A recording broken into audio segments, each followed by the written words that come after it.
এবছর হচ্ছে না এসএসসি ও সমমানের পরীক্ষা, মূল্যায়নে ভিন্ন পদ্ধতি। ধর্ষণের শাস্তি মৃত্যুদণ্ড করার কথা ভাবছে সরকার, জানালেন আইনমন্ত্রী। সৌদি প্রবাসীদের ভিসার মেয়াদ ৩০ অক্টোবর পর্যন্ত বাড়ল।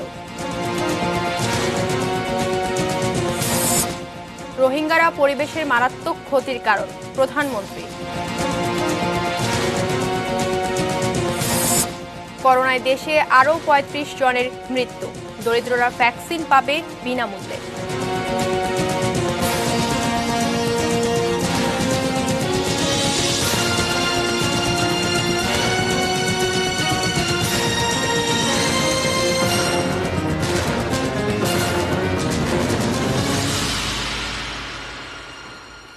এটি নিউজ দেখছেন। রাত ৮টা নিউজ আওয়ারের সঙ্গে আছে আমি মেহসাবিন মুনিয়া। শিরোনামগুলো শুনছিলেন। VSL Angle Channel HB VSL Bikrampur steel limited. এবারে বিস্তারিত। এবছর হচ্ছে না এসএসসি ও সমমানের পরীক্ষা, তবে মূল্যায়ন হবে জেএসসি এবং এসএসসির ফলাফলের ভিত্তিতে। ডিসেম্বরে দেয়া হবে এর ফলাফল। অনলাইন সংবাদ সম্মেলনে এ তথ্য জানিয়েছেন শিক্ষামন্ত্রী ডাক্তার দীপু মনি। করোনা মহামারীর মধ্যে আটকে যাওয়া উচ্চ মাধ্যমিক ও সমমানের পরীক্ষা কোন পদ্ধতিতে হবে নাকি আদৌ হবে না, এ নিয়ে গত মার্চ মাস থেকেই উদ্বেগ উৎকণ্ঠায় ছিলেন প্রায় ১৪ লাখ শিক্ষার্থী। বুধবার শিক্ষামন্ত্রীর সংবাদ সম্মেলনে তাদের সেই অপেক্ষার অবসান হলো। আমাদের পরীক্ষার্থীদের এবং সংশ্লিষ্ট আরো সকলের জীবনের নিরাপত্তা অত্যন্ত গুরুত্বপূর্ণ। এ ধরনের পরিস্থিতিতে আমরা ২০২০ সালের এইচএসসি পরীক্ষা সরাসরি গ্রহণ না করে একটু ভিন্ন পদ্ধতিতে মূল্যায়নের আমরা সিদ্ধান্ত গ্রহণ করেছি।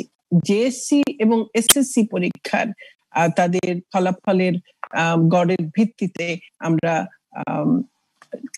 শিক্ষার্থীদের, আমাদের এই পরীক্ষার্থীদের এইচএসসির মূল্যায়নটি আমরা করব। মাধ্যমিক পাশের পর অনেকেই বিভাগ পরিবর্তন করেছেন, আবার অনেকেই আছেন যারা ১ বা ২ বিষয়ে পরীক্ষা দিবেন। অনিয়মিত পরীক্ষার্থীর সংখ্যাও প্রায় ৪ লাখ। তাই ফলাফল দেয়া খুব সহজ হবে না। সে কারণে গ্রহণযোগ্য মূল্যায়নের জন্য শিক্ষা মন্ত্রণালয় থেকে একটি টেকনিক্যাল কমিটি গঠন করা হয়েছে। পরীক্ষা না নিয়ে পরীক্ষার্থীদের মূল্যায়ন শিক্ষা বোর্ড সমূহের জন্য একেবারেই নতুন। আমাদের কাছে ২টি পাবলিক পরীক্ষার রেজাল্ট আছে।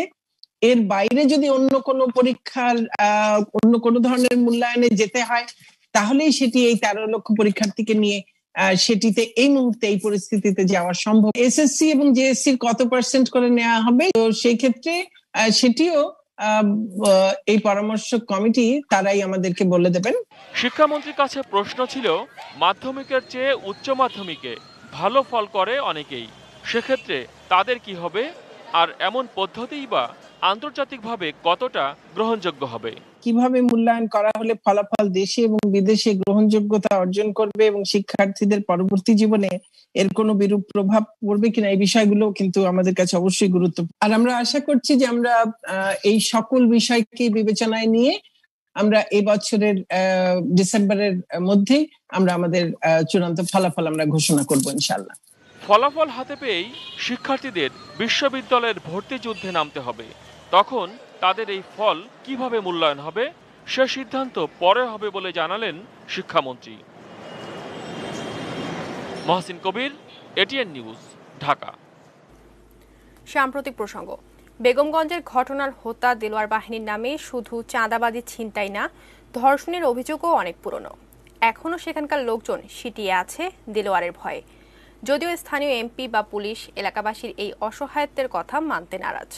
এ ঘটনায় গ্রেফতার সাজুর ৬ দিন এবং সোহাগ ও রাসেলের ২ দিন করে রিমান্ড মঞ্জুর করেছেন আদালত। সোহেল রানার ক্যামেরায় নোয়াখালী থেকে আশিকুর রহমান অপু রিপোর্ট। জুড়ে যে দেলোয়ার বাহিনীর নামে অগন্তি চাঁদাবাজি, ছিনতাই, ইফটিজিং সহ নানা অপরাধের অভিযোগ, সেই দেলোয়ার গ্রামে পরিচিত খুব গরিব ঘরের এক ছেলে হিসাবে।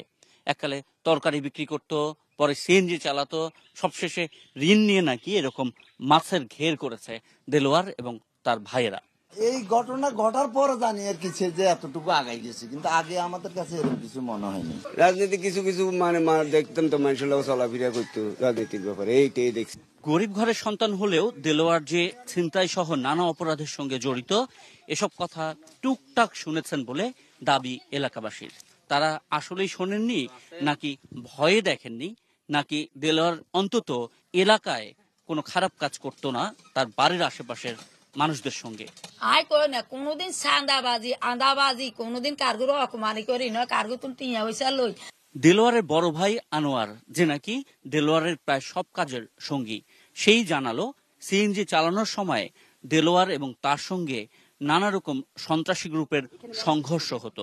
কাতার আসল বাজারে একলাশপুরের যে হৃদয় একলাশপুরের এগুলোর পরে আমার ভাই গাঁয়ে চলেতে ওই হৃদয় গোড়া খাই বেলায় গাঁজা খাই বেলায় টাকা পয়সা নাই, এলাকা পাবলিক সবারই ধরে। এদিকে একলাশপুরের ৯ নম্বর ইউনিয়নের সাধারণ লোকজন এখনো দেলোয়ার বাহিনীর আতঙ্কে ভুগছে।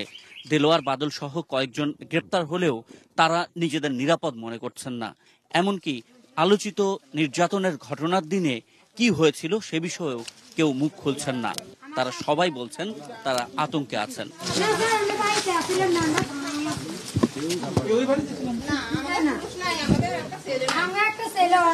মানুষের ভয় পায়, এরা অনেক সময় অস্ত্র নিয়ে হাঁটতো, চলাফেরা করতো।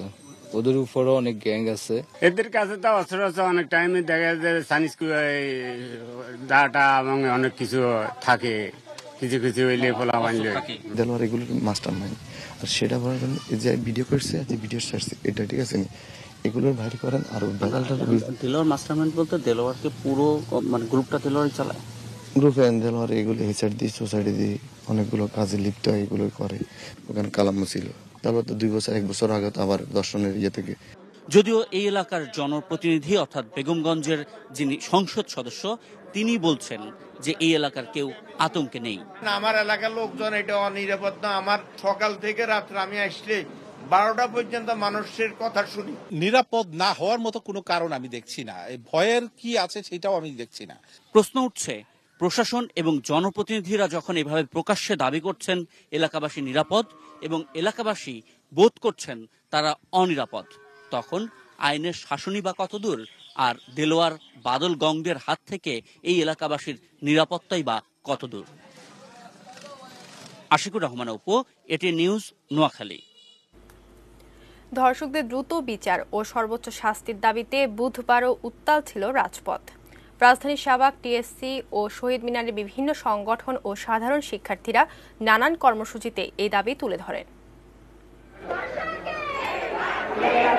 আবারও উত্তাল শাহবাগ, এবার ধর্ষণ নিপীড়নের বিরুদ্ধে। নোয়াখালীর বেগমগঞ্জে গৃহবধূ নির্যাতনের প্রতিবাদের সঙ্গে মিশেছে এ পর্যন্ত ঘটা প্রতিটা নির্যাতন, নিপীড়ন, ধর্ষণ, গণধর্ষণের বিচারের দাবি। মানববন্ধন, কালো পতাকা মিছিল, সড়কে স্লোগান, অবস্থান। সকাল থেকে বিভিন্ন ছাত্র সংগঠন, নারী সংগঠন নানাভাবে নিজেদের দাবি তুলে ধরে। গত কয়েক সপ্তাহ ধরে যে ধরনের অবস্থা ঘটছে যে আমরা বাড়িতেও নিরাপদ না, মার বয়সী মানুষও নিরাপদ না, 4 বছরের শিশু কি 3 বছরের শিশু কি তারাও নিরাপদ না। আমরা চাই প্রত্যেকটা মা বোন যেন নিজের নিরাপদে ঘর থেকে বের হতে পারে, বাসায় ফিরতে পারে। আমাদের একটাই দাবি, ধর্ষকের 3 কার্য দিবসের মধ্যে বিচার হয়, তার জন্য একমাত্র শাস্তি ফাঁসি হয় এবং এই পর্যন্ত যতগুলো ধর্ষণ কেস পেন্ডিং রয়েছে সেগুলোর জন্য দ্রুত সমাধান হয়। টিএসসি রাজু ভাস্কর্যের সামনে টিম পজিটিভ বাংলাদেশ ব্যানারে ছিলেন চিত্রনায়িকা মৌসুমী ও নায়ক ওমর সানি দম্পতিও। নিজেদের কন্যা সন্তান সহ সকল নারী নিরাপত্তায় প্রধানমন্ত্রী শেখ হাসিনার হস্তক্ষেপ চান তারা। আমার নিজের ঘরে একটা মেয়ে আছে, আমি নিজে একজন নারী, বাইরে কাজ করি। মাননীয় প্রধানমন্ত্রী, আপনি নারী, আপনি খুব ভালো করে বুঝতে পারছেন আইনের ভেতর দিয়ে আমরা যদি পারি, যদি আপনার ক্ষমতার ভেতর থেকে এটা যদি করা সম্ভব হয়, আপনি কেন করবেন না? অবশ্যই করবেন। আপনার সাথে পুরো বাঙালি জাতি থাকবে। শহীদ মিনার থেকে সাধারণ শিক্ষার্থী ও সচেতন নাগরিক ব্যানার নিয়ে আরেক দল আন্দোলনকারী মিছিল বের করেন। তাদের দাবি 7 দফা। আমাদের রাষ্ট্র শাসকদের আশকারায় দুর্নীতিবাজ, ধর্ষক, যৌন নিপীড়নকারীরা আশকারা পাচ্ছে, তারা দিন দিন বেড়ে যাচ্ছে। তার জন্য আজ আমাদের নাওয়া খাওয়া কাজকর্ম সবকিছু ফেলে রাজপথে প্রতিবাদ করতে নামতে হচ্ছে। কিন্তু কেন আমাদের আওয়াজ তুলতে হচ্ছে? আমাদের আওয়াজ তোলার আগে, গণমাধ্যমে ভাইরাল হওয়ার আগে কেন উদ্যোগ নেওয়া হচ্ছে না? কেন শাস্তি প্রদান করা হচ্ছে না? এটা আমরা জানতে চাই। দ্রুত বিচার ট্রাইব্যুনালের মাধ্যমে ধর্ষণের শাস্তি, মৃত্যুদণ্ড নিশ্চিত করে সংসদে নতুন আইন পাস এবং তা দ্রুততম সময়ের মধ্যে বাস্তবায়ন করতে হবে। যতক্ষণ পর্যন্ত পাবলিকলি ফাঁসির রায় হবে না ততক্ষণ পর্যন্ত আমরা মাঠে থাকব। স্থান বা সংগঠন যাই হোক, চাওয়া এক, নারী পুরুষ নির্বিশেষে সবার জন্য নিরাপদ বাংলাদেশ।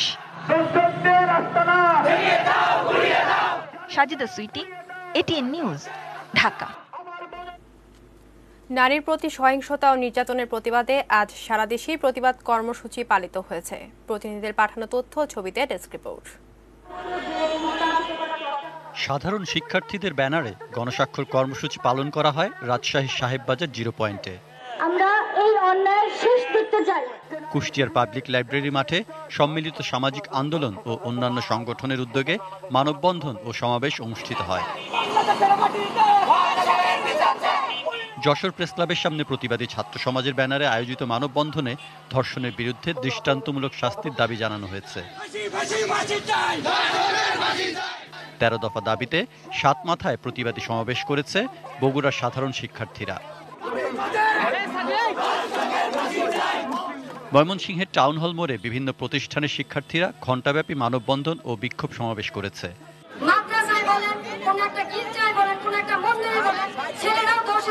বরিশালের সদর রোডে বৃষ্টি উপেক্ষা করে বিক্ষোভ করেছে শিক্ষার্থীরা। পিরোজপুরের টাউন ক্লাব রোডে আয়োজিত মানববন্ধনে বিভিন্ন শিক্ষা প্রতিষ্ঠানের শিক্ষার্থীরা অংশ নেয়। দিনাজপুর প্রেস ক্লাবের সামনে সাধারণ শিক্ষার্থীদের ব্যানারে ঘণ্টাব্যাপী মানববন্ধনের আয়োজন করা হয়। রংপুর প্রেস ক্লাবের সামনে শিক্ষার্থীরা ছাড়াও কয়েকটি সংগঠন মানববন্ধন কর্মসূচিতে অংশ নেয়। নারায়ণগঞ্জের চাষারায় সকাল সন্ধ্যা অবস্থান কর্মসূচি পালিত হয় কেন্দ্রীয় শহীদ মিনার ও প্রেস ক্লাব চত্বরে। বান্দরবানে বঙ্গবন্ধু মুক্ত মঞ্চ ও প্রেস ক্লাবের সামনে মুখে কালো কাপড় বেঁধে মানববন্ধনে অংশ নেয় স্থানীয়রা। এছাড়াও গাজীপুর, গোপালগঞ্জ, ঝিনাইদহ, কুড়িগ্রাম, পটুয়াখালী, সিরাজগঞ্জ, ঠাকুরগাঁও, বরগুনা, জয়পুরহাট, লক্ষ্মীপুর, শেরপুর, মৌলভীবাজার, সুনামগঞ্জ সহ বিভিন্ন জেলায় প্রতিবাদ কর্মসূচি পালিত হয়েছে। Saikat Dasgupta, desk report, ATN news. ধর্ষণের শাস্তি যাবজ্জীবন থেকে বাড়িয়ে মৃত্যুদণ্ড করার কথা ভাবা হচ্ছে বলে জানিয়েছেন আইনমন্ত্রী আনিসুল হক। টেলিফোনে এ কথা জানিয়েছেন তিনি।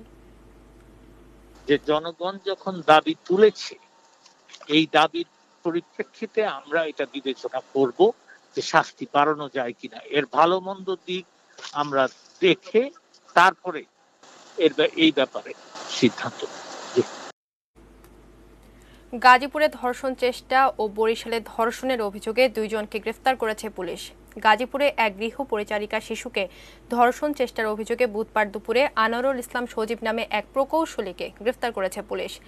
আনোয়ারুল ইসলাম সজীব আর একে সিরামিক্স কারখানায় ইলেকট্রিক বিভাগের প্রকৌশলী হিসেবে কর্মরত রয়েছেন। পুলিশ জানায়, মঙ্গলবার প্রকৌশলীর বাড়িতে গৃহ পরিচারিকা ওই শিশু রান্নার কাজ করতে ওই প্রকৌশলী তাকে জোরপূর্বক ধর্ষণের চেষ্টা করেন। এই ঘটনা জানাজানি হলে ধর্ষণ চেষ্টার অভিযোগে ওই প্রকৌশলীকে গ্রেফতার করেছে পুলিশ। বরিশালের সাহেবের হাটের চরপত্তনিয়া গ্রামে 8ম শ্রেণীর ছাত্রীকে ধর্ষণের অভিযোগে শেখ মনির হাসান নামে একজনকে গ্রেফতার করেছে পুলিশ। নির্যাতিতার মা জানান, তাকে ধর্ম মা ডেকে তার বাসায় যাতায়াত করত শেখ মনির হাসান জীবন। সোমবার রাতে জীবন ওই বাসায় গিয়ে মাদ্রাসার ছাত্রীকে জোর করে ধর্ষণ করে। এ সময় ছাত্রীর চিৎকারে লোকজন এসে ধর্ষককে ধরে পুলিশে খবর দেয়। পুলিশ গিয়ে জীবনকে গ্রেফতার করে। নির্যাতিতার মা বাদী হয়ে একটি ধর্ষণ মামলা দায়ের করেছেন। এদিকে শেরপুরের নালিতাবাড়িতে শিশু গৃহকর্মী ধর্ষণ ও সহযোগিতায় অভিযোগের মামলায় 4 জনকে গ্রেফতার করেছে পুলিশ। অন্য প্রসঙ্গ, সৌদি প্রবাসীদের জন্য সুখবর।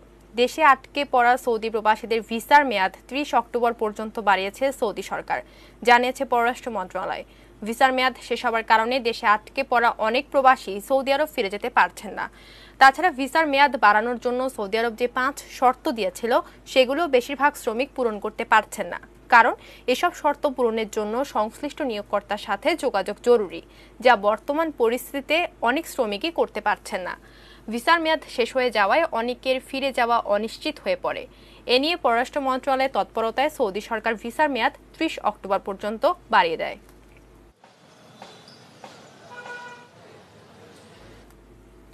মিয়ানমার থেকে আসা 11 লাখ রোহিঙ্গা এদেশের সামাজিক এবং প্রাকৃতিক পরিবেশের মারাত্মক ক্ষতিকর কারণ। ক্লাইমেট ভালনারেবল ফোরামের সামিটে এ মন্তব্য করেছেন প্রধানমন্ত্রী শেখ হাসিনা। এ সময় জলবায়ু ক্ষতি মোকাবেলায় উন্নয়নশীল দেশগুলোর জন্য বছরে $100 বিলিয়ন বরাদ্দ রাখার প্রস্তাব দেন তিনি। 1.1 million Rohingya refugees from Myanmar given shelter at Cox's Bazar are also causing serious social and environmental damages. We should also ensure that at least $100 billion a year are available to developing countries for mitigation, adaptation, and disaster response and recovery. In the end, I would like to say, বঙ্গবন্ধুর আত্মজীবনী প্রকাশের পর কিছুটা হলেও ইতিহাস বিকৃতির হাত থেকে রক্ষা পেয়েছে জাতি, এমন মন্তব্য করেছেন প্রধানমন্ত্রী শেখ হাসিনা। সকালে জাতির জনক বঙ্গবন্ধু শেখ মুজিবুর রহমানের অসমাপ্ত আত্মজীবনী বইটির ব্রেল সংস্করণ উদ্বোধন করে তিনি বাংলাদেশের সঠিক ইতিহাস জানতে জাতির জনকের আত্মজীবনী পড়ার পরামর্শ দেন। Reason ফয়েজের report. দৃষ্টি প্রতিবন্ধীরাও যেন জাতির জনক সম্পর্কে জানতে পারে, এজন্য সমাজ কল্যাণ মন্ত্রণালয় সম্প্রতি বঙ্গবন্ধু শেখ মুজিবুর রহমানের অসমাপ্ত আত্মজীবনী বইটির ব্রেইল সংস্করণ প্রকাশ করেছে। দৃষ্টি প্রতিবন্ধীদের জন্য বিশেষভাবে তৈরি এই ব্রেইল সংস্করণ বুধবার সকালে গণভবন থেকে ভিডিও কনফারেন্সে উদ্বোধন করেন প্রধানমন্ত্রী শেখ হাসিনা। আমি মনে করি যে বিভিন্ন লাইব্রেরিতে যেটা রাখা যায়, যেখানে বিশেষ করে আমাদের দৃষ্টি প্রতিবন্ধীরা সেটা সংগ্রহ করতে পারবে, পড়তে পারবে। কারণ কারোর পক্ষে ব্যক্তিগত সংগ্রহ করে পড়া খুব কঠিন, কিন্তু লাইব্রেরিতে থাকলে পরে তাহলে তারা জানতেও পারবে, পড়তেও পারবে এবং তাদের একটা পড়ার সুযোগ হবে। প্রধানমন্ত্রী এ সময় বললেন, ৭৫ জাতির জনককে হত্যার পর বঙ্গবন্ধু ও বাংলাদেশের স্বাধীনতার ইতিহাস বিকৃতির যে অপচেষ্টা হয়েছে, এই বইটি তা থেকে জাতিকে রক্ষা করেছে। ৭৫ জাতির পিতাকে হত্যার পর বাংলাদেশের যে স্বাধীনতা সংগ্রামের ইতিহাস, আমাদের এমনকি আমাদের ভাষা আন্দোলনের ইতিহাস, সেগুলি যে বিকৃত করা হয়েছিল, বঙ্গবন্ধু শেখ মুজিবের নাম সব জায়গা থেকে মুছে ফেলা হয়েছিল, এই বই প্রকাশ হওয়ার পর অন্তত সেই ইতিহাস বিকৃতির হাত থেকে আমরা কিছুটা রক্ষা পাই। শুধু বঙ্গবন্ধুর অসমাপ্ত আত্মজীবনী নয়, বাংলাদেশের সঠিক ইতিহাস জানতে শেখ মুজিবুর রহমানের লেখা কারাগারের রোজ নামচা, আমার দেখা নয়াচীন বইগুলো পড়ার পরামর্শ দিয়েছেন তিনি। জাতির পিতার জীবনী, তার সঙ্গে বাংলাদেশের অভ্যুত্থান, আমরা বাঙালি জাতি হিসেবে আমাদের আত্মপরিচয়, আমরা যে একটা স্বাধীন জাতি আজ হতে পেরেছি, এটা জানার, এই ইতিহাস জানার একটা সুযোগ রয়ে গেছে এই সব প্রকাশের মাধ্যমে। Rizwan Foyez, ATN news, Dhaka. দেশের করোনা পরিস্থিতির খবর জানাবো। কোভিড-19 রোগে আক্রান্ত হয়ে একদিনে আরও ৩৫ জনের মৃত্যু হয়েছে, আর নতুন রোগী শনাক্ত হয়েছে ১৫২০ জন। বুধবার বিকেলে বিজ্ঞপ্তি পাঠিয়ে স্বাস্থ্য অধিদপ্তরের পক্ষ থেকে দেশে করোনা ভাইরাস পরিস্থিতির এই সবশেষ তথ্য জানানো হয়। এতে বলা হয়, নতুন শনাক্তদের নিয়ে দেশে মোট আক্রান্তের সংখ্যা দাঁড়ালো ৩,৭৩,১৫১, আর মোটে মৃতের সংখ্যা ৫,৪৪০। স্বাস্থ্য অধিদপ্তরের হিসাবে বাসায় থেকে ও হাসপাতালে চিকিৎসা নিয়ে আরও ১,৭৯৮ জন রোগী সুস্থ হয়ে উঠেছেন। তাতে সুস্থ রোগীর মোট সংখ্যা বেড়ে হয়েছে ২,৮৬,৬৩১।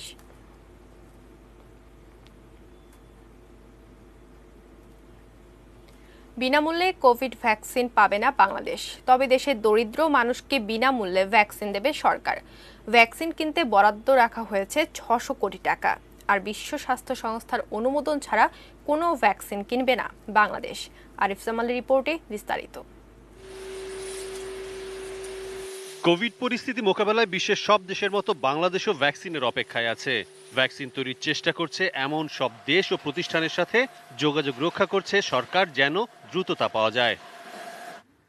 বুধবার প্রধানমন্ত্রী শেখ হাসিনার সভাপতিত্বে অনুষ্ঠিত মন্ত্রিসভার বৈঠকে করোনা ভ্যাকসিন নিয়ে বিস্তারিত আলোচনা হয়। ভ্যাকসিন সংগ্রহের বিষয়ে সবশেষ পরিস্থিতি মন্ত্রিসভাকে অবহিত করে স্বাস্থ্য মন্ত্রণালয়ের স্বাস্থ্যসেবা বিভাগ। প্রধানমন্ত্রী গণভবন থেকে অনলাইনে এবং মন্ত্রিসভার অন্য সদস্যরা সচিবালয় থেকে সভায় অংশ নেন। বৈঠক শেষে সচিবালয়ে অনুষ্ঠিত ব্রিফিংয়ে মন্ত্রিপরিষদ সচিব জানান, ভ্যাকসিন কিনতে বাজেট বরাদ্দ আছে, অর্থের কোনো সমস্যা হবে না। ৬০০ কোটি টাকার সংস্থান অলরেডি আমরা এবারের বাজেটে রেখেছি এবং আমাদের অর্থ সচিব মিটিংয়ে নিশ্চিত করেছে কোনো কারণে যদি ফরেন কারেন্সি নাও পাওয়া যায়, আমাদের বাজেটেও সেটার আপনার সংস্থান রাখা হয়েছে। তো সুতরাং ভ্যাকসিন ক্রয়ের জন্য কোনো টাকা পয়সার কোনো রকমের অভাব ইনশাআল্লাহ হবে না। বাংলাদেশ বিনামূল্যে না পেলেও এদেশের দরিদ্র মানুষ টাকা ছাড়াই ভ্যাকসিন পাবে জানান মন্ত্রিপরিষদ সচিব। বিনা পয়সায় অ্যাপারেন্টলি আসার কোনো সমস্যা, কারণ সবারই মার্কেটিং একটা বড় ফ্যাক্টর, যারা প্রডিউস করবে তারা বড় টাকা ইনভেস্ট করে করবে। সাধারণ যারা মানুষ কিনতে পারবে না তাদের জন্য তো ডেফিনেটলি একটা বড় পোর্শন ফ্রি দেওয়া হবে, নো কোশ্চেন অ্যাবাউট। বিশ্ব স্বাস্থ্য সংস্থার অনুমোদন ছাড়া কোনো ভ্যাকসিন কিনবে না বাংলাদেশ। এক্ষেত্রে ভ্যাকসিন সংরক্ষণ করার নিয়মও বিবেচনা করা হবে জানান সচিব। দুই একটা ভ্যাকসিন আছে যেটা -80 ডিগ্রিতে প্রিজার্ভ করতে হবে, এইটা খুব ডিফিকাল্ট আমাদের মতন দেশে। আর বেশিরভাগ যেগুলো আমাদের জন্য সুইটেবল সেগুলো দেখছি 2 ডিগ্রি থেকে 8 ডিগ্রির মধ্যে আপনার প্রিজার্ভ করতে হয়। এদিকে বাংলাদেশে কোভিড ভ্যাকসিনের ট্রায়ালের জন্য চীনের সিনোভ্যাকের অর্থের আবেদনের বিষয়টিও বিবেচনা করা হচ্ছে বলে জানানো হয়। এটা কি সরকারি পর্যায়ে করতে হবে না বেসরকারি কোনো জায়গা থেকে করলেও হবে, এগুলো নিয়ে আলোচনা করছে। এটা খুব ডিফিকাল্ট কিছু হবে বলে মনে হচ্ছে। তবে খুব শিগগিরই কোভিড ভ্যাকসিন বাজারে আসার সম্ভাবনা নেই বলে মনে করেন মন্ত্রিপরিষদ সচিব। 2021-এর এপ্রিল মে জুনের আগে মার্কেটে আসবে বলে তারা নিশ্চয়তা দিতে পারছে না। যদি এর আগে। Arif Jamal, ATN news, Dhaka. সময় হলো বায়োদৃষ্টি বিরতি নিয়ে, আর বিরতির পর যা থাকছে।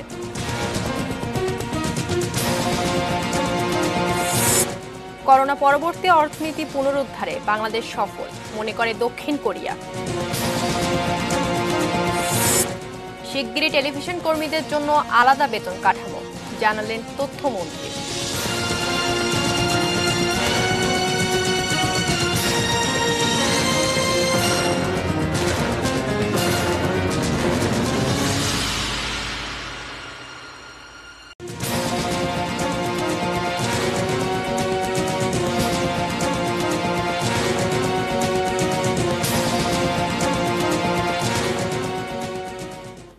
বিরতির পর আরো একবার আমন্ত্রণ জানাচ্ছে 8টা নিউজ আওয়ারে। ধন্যবাদ সঙ্গে থাকার জন্য।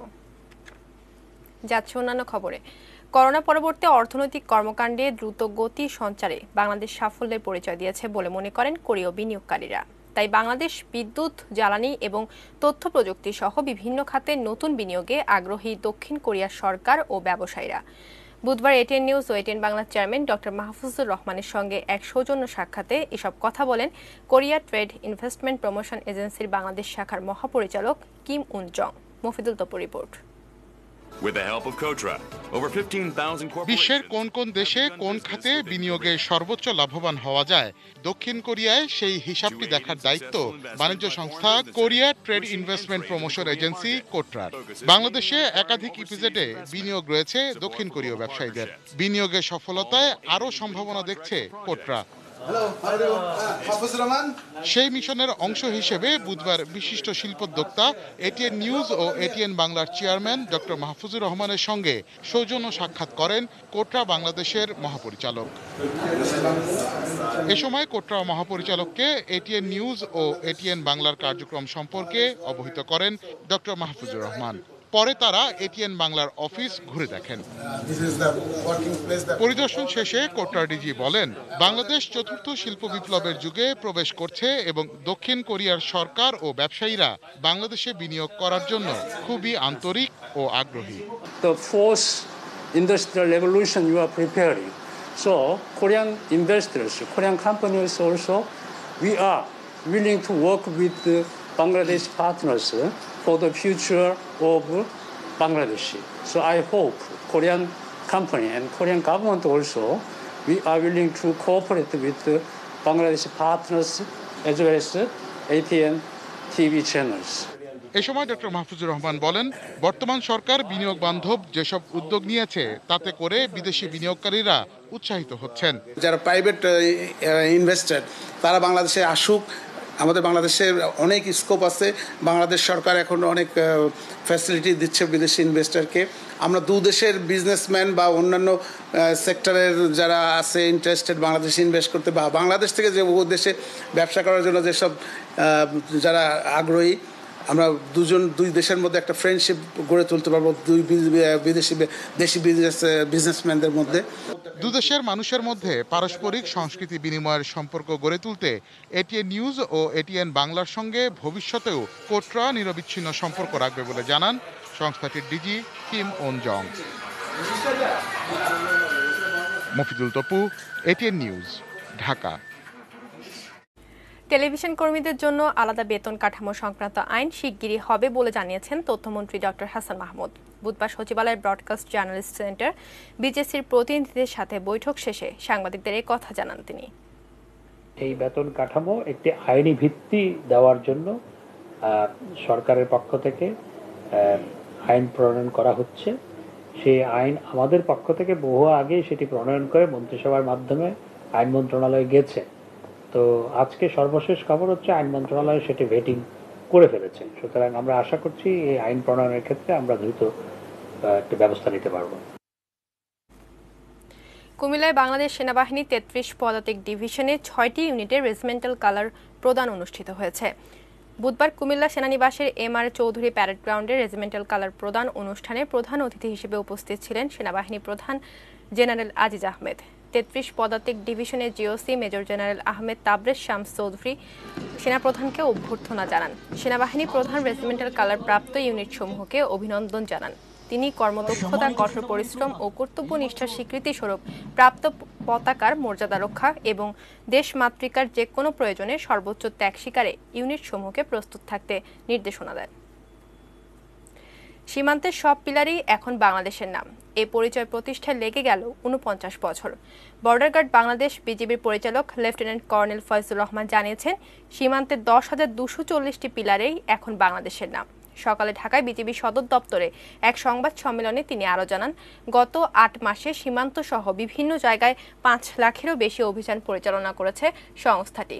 এসব অভিযানে ৩৭২ কোটি টাকার মাদক ও চোরাচালানকৃত পণ্য জব্দ করা হয়েছে, যার মধ্যে ৬৭ লাখ পিস ইয়াবা, ৩৭ কেজি স্বর্ণ, অস্ত্র ও গুলি রয়েছে। এছাড়া ২,০০০ চোরা কারবারি এবং শখানেক ভারতীয় অনুপ্রবেশকারীও বিজিবির হাতে আটক হয়েছে।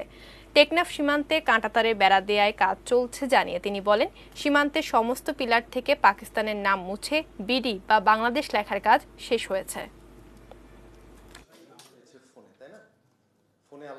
তো এই পয়েন্টটা সর্বপ্রথম এসছে বিজিবি সদস্যদের কাছ থেকে, যে স্যার আমরা আমাদের বাংলাদেশের নাগরিক, কিন্তু আমরা যে টহল করি সীমান্তে ওখানে পাকিস্তান লেখা পিলারের পাশাপাশি দিয়ে যেতে হয়, আমরা এটাকে স্যার বাংলাদেশের কনভার্ট করতে পারি কিনা। তো সঠিক প্রক্রিয়ার মাধ্যমে সিদ্ধান্ত নিয়ে সেগুলো আমরা পরিবর্তন করেছি। ২০ অক্টোবর থেকে রাজধানীর বিভিন্ন খালের আবর্জনা পরিস্থিতি পর্যবেক্ষণে অভিযান চালাবে ঢাকা উত্তর সিটি কর্পোরেশন। এ সময়ের মধ্যে জঞ্জাল পরিষ্কার না হলে যারা দায়িত্বে আছেন তাদের জরিমানার আওতায় আনা হবে। সকালে মিরপুরের গোদাগাড়ি খালে আবর্জনা পরিষ্কার কার্যক্রম পরিদর্শনে গিয়ে এসব কথা জানান উত্তর সিটি কর্পোরেশনের মেয়র আতিকুল ইসলাম। তিনি বলেন, পাড়ের পাশাপাশি অনেক জায়গায় খাল দখল করেই স্থাপনা নির্মাণ করা হয়েছে, ফলে পানির প্রবাহ বন্ধ হয়ে গেছে। অল্প বৃষ্টিতেই জলাবদ্ধতার সৃষ্টি হচ্ছে। জমে থাকা পানিতে জন্ম নিচ্ছে এডিস মশা। সমস্যা প্রতিনিয়ত বৃদ্ধি পেলেও সমাধানের দায়িত্বে থাকা সংস্থার কাজে গতি নেই উল্লেখ করে নিজেদের উদ্যোগেই খাল পরিষ্কার কার্যক্রম শুরুর আহ্বান জানান উত্তরের মেয়র।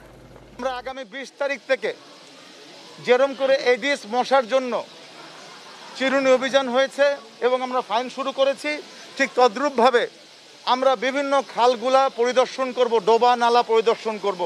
ওই ডোবা যদি কোনো সরকারি বা বেসরকারি জারি হোক না কেন, তাকে কিন্তু আমি ফাইন করব। চট্টগ্রামের কালুরঘাট সেতু নির্মাণ কাজ আগামী বছরে জানুয়ারির দিকে শুরু হতে পারে বলে জানিয়েছেন রেলমন্ত্রী নুরুল ইসলাম সুজন। সকালে চট্টগ্রামে কর্ণফুলী নদীর ওপর প্রস্তাবিত রেল সেতু নির্মাণের স্থান পরিদর্শন শেষে তিনি এ কথা জানান। রেল এবং সড়ক একসঙ্গে হবে। সড়কটি হবে, এইটা প্রায় ১৯ মিটার হবে চওড়া, এবং এর মধ্যে আপনার সড়ক যেটা হবে ডাবল লাইন, একদিক দিয়ে গাড়ি যাবে, একদিক দিয়ে আসবে, আর অর্ধেক অংশে থাকবে রেল। একটিমাত্র সড়কে বদলে গেছে কিশোরগঞ্জের হাওরের দৃশ্যপট। যুক্ত হয়েছে ইটনা, মিঠামইন ও অষ্টগ্রাম উপজেলা। আর্থসামাজিক উন্নয়ন, পর্যটন সম্ভাবনার পাশাপাশি পুরো হাওর অঞ্চল সড়কপথে যুক্ত হয়েছে সারা দেশের সাথে।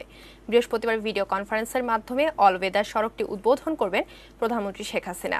কিশোরগঞ্জ প্রতিনিধি শফিক আদনানের তথ্য ও ছবিতে আহমেদ রাব্বি তানিমের রিপোর্ট।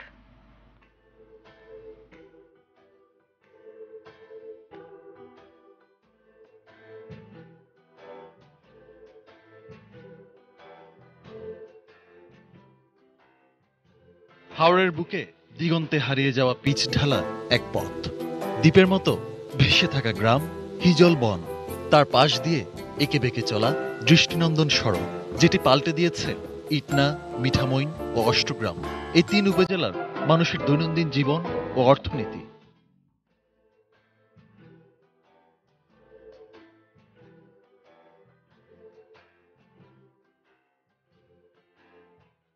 পাশাপাশি হাওরের অপরূপ সৌন্দর্য খুলে দিয়েছে পর্যটনের অপার সম্ভাবনা।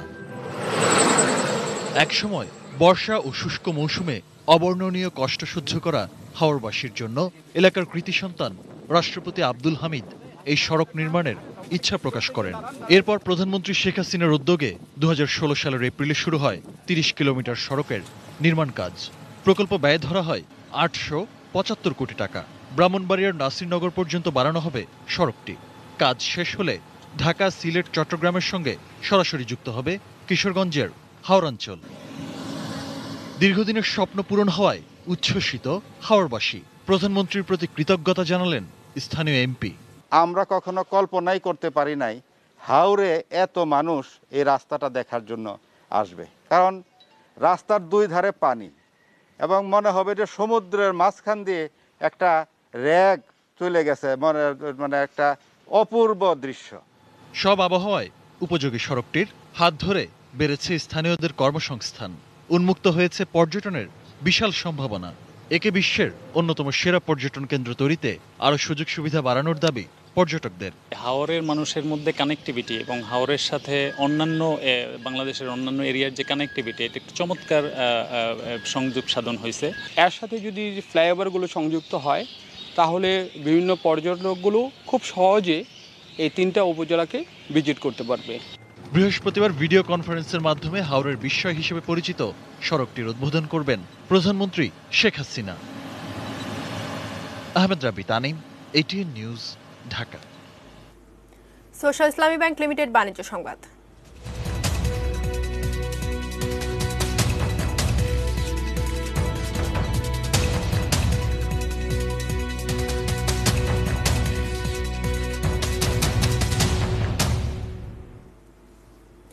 করোনায় আক্রান্ত মার্কিন প্রেসিডেন্ট ডোনাল্ড ট্রাম্প হাসপাতাল থেকে হোয়াইট হাউসে ফিরে আসার খবরে সোমবারই আন্তর্জাতিক বাজারে তেলের দাম 5% বেড়ে গেছে।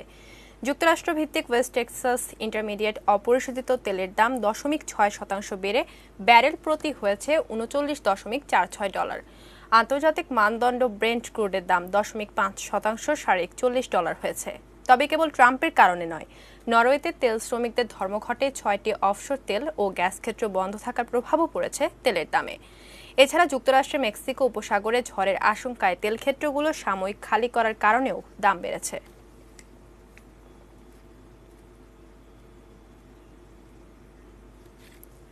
মেটাল প্রেজেন্স কৃষি সংবাদ, সুজলা সুফলা।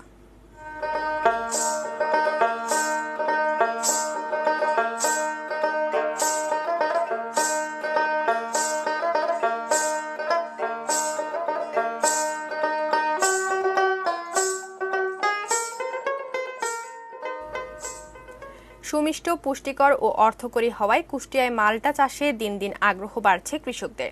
কুষ্টিয়ার দৌলতপুর সহ জেলার প্রায় 18 হেক্টর জমিতে বাড়ি এক জাতের মাল্টা ফলের চাষ হয়েছে। এই অঞ্চলের মাটি মাল্টা চাষের উপযোগী ও অধিক লাভজনক হওয়ায় বেকার যুবক থেকে শুরু করে নারী উদ্যোক্তা সহ সব বয়সীরা মাল্টা চাষে ঝুঁকছে। প্রতি বিঘা জমিতে মাল্টা চাষে চাষির লাভ হয় দ্বিগুণেরও বেশি। আবার বাজারে চাহিদা থাকায় বাগান থেকে মাল্টা সংগ্রহ করে খুচরা বিক্রেতারা তা বিক্রি করে সংসারে সচ্ছলতাও ফিরিয়েছেন।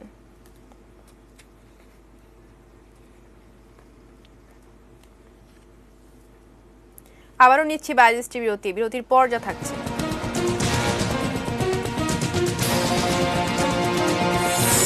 রসায়নে নোবেল পেলেন 2 নারী বিজ্ঞানী।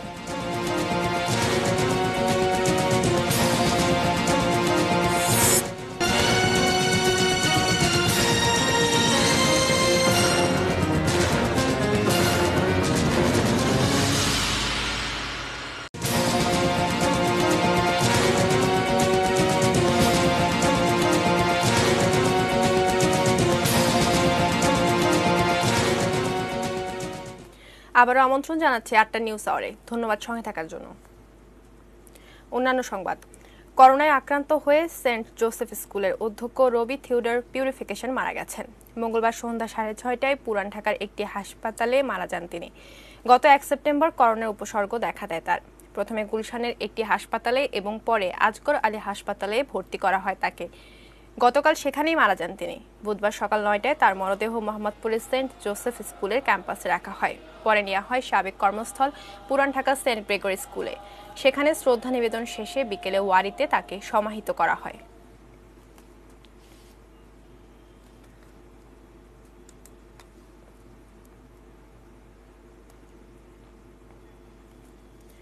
জানাবো দেশের বাইরের খবর।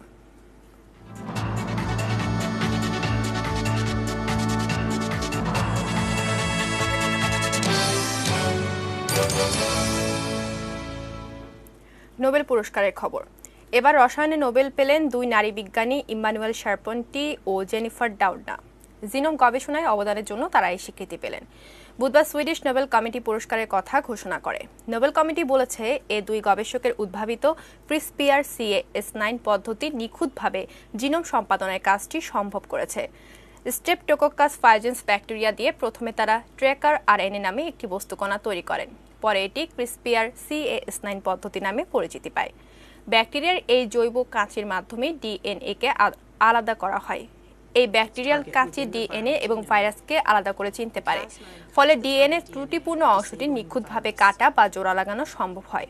এর ফলে ক্যান্সার চিকিৎসায় নতুন সম্ভাবনা সৃষ্টি হয়েছে। জন্মগত বিভিন্ন জেনেটিক রোগ নিরাময়েরও আশা জেগেছে।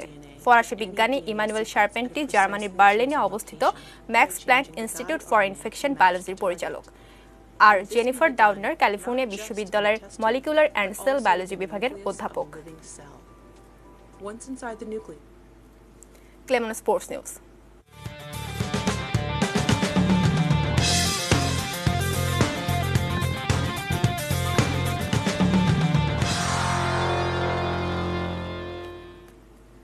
ধর্ষকদের প্রতি ঘৃণা প্রকাশ করে নারীর প্রতি সম্মান দেখানোর আহ্বান জানিয়েছেন জাতীয় ক্রিকেট দলের সাবেক অধিনায়ক মাশরাফি বিন মুর্তজা। নিজের ভেরিফাইড ফেসবুক পেজে মাশরাফি আজ এ নিয়ে প্রতিক্রিয়া প্রকাশ করেছেন। মাশরাফি লিখেছেন, আপনার মেয়ে যখন আপনার কোলে বসে থাকে তখন আপনার সেই অনুভূতি হয় না। যখন আপনার বোন পাশের রুমে থাকে তখনও সেই অনুভূতি আসে না।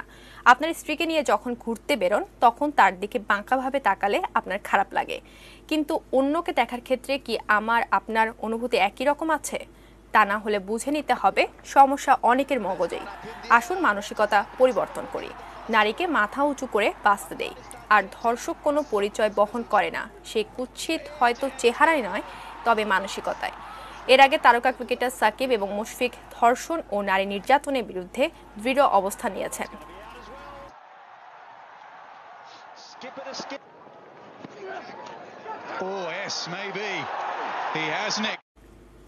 IPL চেন্নাই সুপার কিংসের বিরুদ্ধে টস জিতে ব্যাট করছে কলকাতা নাইট রাইডার্স। এখন পর্যন্ত তাদের স্কোর 2 উইকেটে 70 রান। KKR এর হয়ে তার আগে এক নজরে সংবাদ শিরোনামগুলো জানিয়ে দেবো আরো একবার।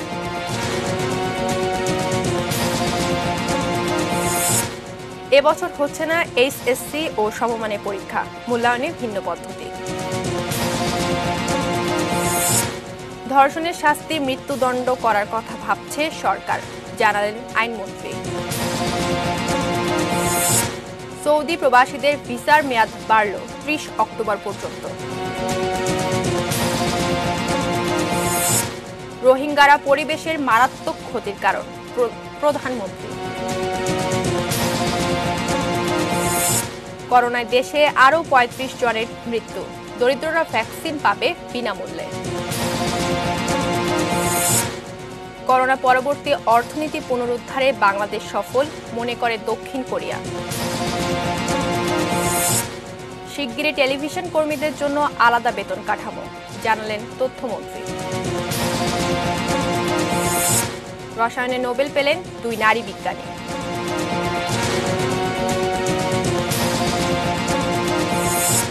IPL-এ আজ KKR। এই ছিল রাত 8টা নিউজ আওয়ার। সঙ্গে থাকুন, দেখতে থাকুন ATN news. ATN news breaking news মোবাইলে পেতে টাইপ করুন START স্টার্ট স্পেস AN এবং পাঠিয়ে দিন 5959 এই নম্বরে। ধন্যবাদ সবাইকে।